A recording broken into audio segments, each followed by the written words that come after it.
안녕하십니까. 꿈 메신저 김상경입니다. 오늘은 조금 딱딱한 얘기인데요. 육신의 생일과 영혼의 생일에 대해서 얘기를 좀 나눠볼까 합니다.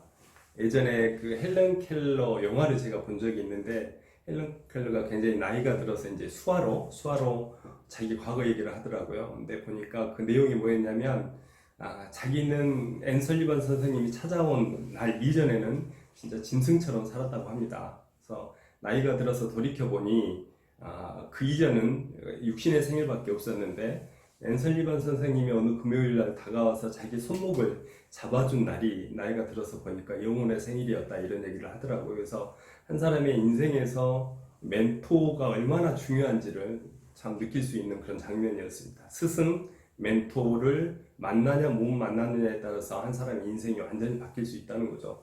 사실은 이제 그런 사례들이 많습니다.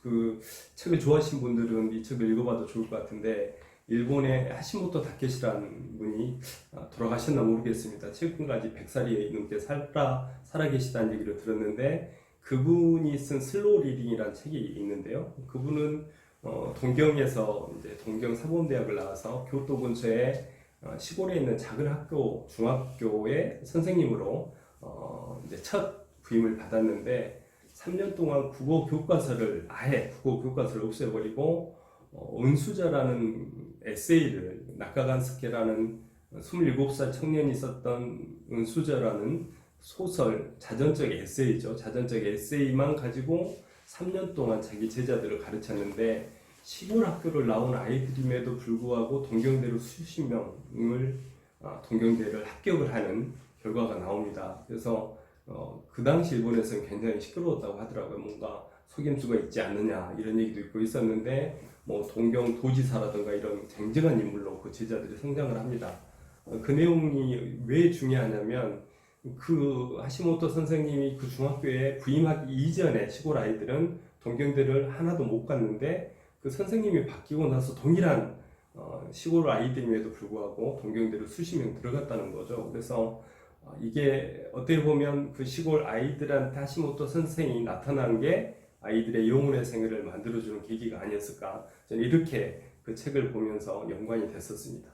또 한 가지 사례는요, 예전에 이제 회사에 근무할 때 제가 이제 독서 강의를 많이 하다가 독서 전문가 어떤 분을 만났는데, 영광백수의 해령고등학교라는 곳이 있답니다. 근데 거기에 시골 학교, 읍이죠. 영광읍에 있는 이제 그다지 뭐 명문이라고 알려져 있던 학교가 아닌데, 거기 졸업생들이 어느 해부턴가 인서울로 200여 명이 학교로 들어갔답니다. 그래서 깜짝 놀라가지고 스토리를 들어봤더니, 거기에 계신 박혁자 수자 교장 선생님이 그 시골 학교에 각종 꿈별로, 뭐 수학을 꿈꾸는 아이들은 수학을 꿈꾸는 독서 동아리를 만들고, 과학자가 되고 싶은 아이들은 과학자 독서 동아리를 만들고, 뭐 의학계를 갈 아이들은 그런 동아리를 만들어서 스스로 학습하고, 그 내용 가지고 발표도 하고, 관내에 있는 중학교 후배들한테 자기들이 읽은 책 내용 가지고 가르치는, 이렇게 해야 독서 동아리가 유지되도록 예산을 지원해주고 했었는데, 그렇게 성장한 아이들이 서울에 있는 대학으로 200여 명이 합격을 했다는 거죠.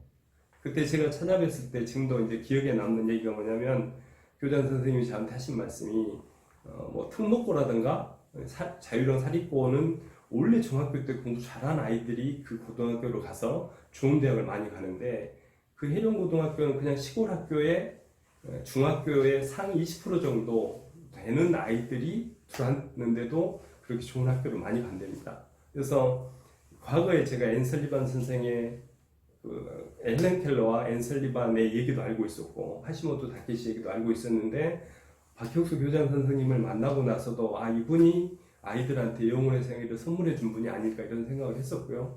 그런 계기가 돼서 제 삶에 있어서도 내가 뭔가 내 삶의 목적, 의미를 찾아야 되겠다고, 뭔가 깨달음의 시작이라고 해야 될까, 그런 생일이 있었을까, 이런 생각을 하게 됐습니다. 그래서 우리가 살아가면서 각자 개인들도 내 삶에서 뭔가 의미 있는 뭔가를 찾기 위해서 깨달은 시작한 날짜, 그게 사람을 통한 계기이든 책을 통한 계기이든 영화를 통한 계기이든 아니면 어떤 큰 어려움, 예를 들어 뭐 부모님이 큰 사고를 당했다거나 이런 계기로 내 삶의 모두가 딱 바뀌는 이런 날이 있었는가를 한 번쯤은 돌이켜 보면 좋을 것 같아서 제가 단어를 그렇게 육신의 생일이 있고 사람한테는 영혼의 생일도 있어야 된다 이런 말씀을 오늘 좀 전해드렸습니다.